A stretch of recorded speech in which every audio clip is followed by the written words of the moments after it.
بسم الله الرحمن الرحيم. والنازعات غرقا والناشطات نشطا والسابحات سبحا فالسابقات سبقا فالمدبرات أمرا يوم ترجف الراجفة تتبعها الرادفة قلوب يومئذ واجفة أبصارها خاشعة يقولون أئنا لمردودون في الحافرة أئذا كنا عظاما نخرة قالوا تلك إذا كرة خاسرة فإنما هي زجرة واحدة فإذا هم بالساهرة هل أتاك حديث موسى إذ ناداه ربه بالواد المقدس طوى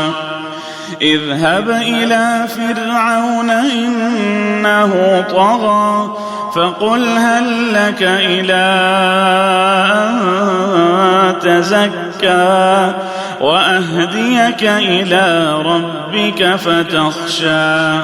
فأراه الآية الكبرى فكذب وعصى ثم أدبر يسعى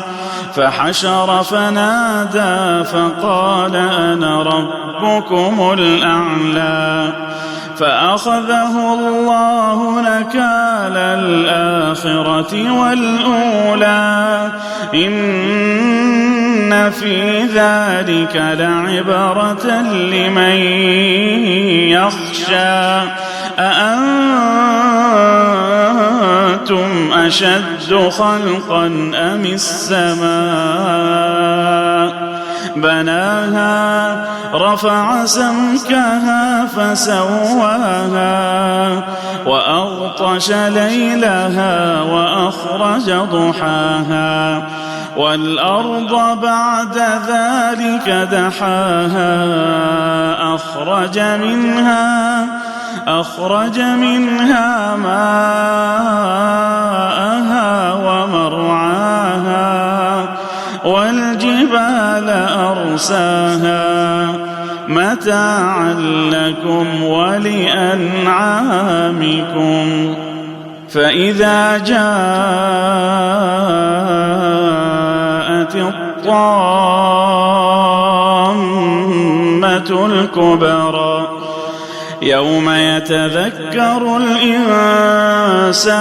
ما سعى وبرزت الجحيم لمن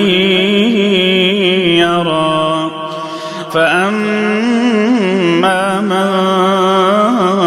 طغى وآثر الحياة الدنيا فإن الجحيم هي المأوى وأما من خاف مقام ربه ونهى النفس عن الهوى فإن الجنة هي المأوى يسألونك عن الساعة أيان مرساها فيما أنت من ذكراها إلى ربك منتهاها إنما أنت منذر من يخشاها كأنهم يوم يرونها لم يلبثوا إلا عشية أو ضحاها.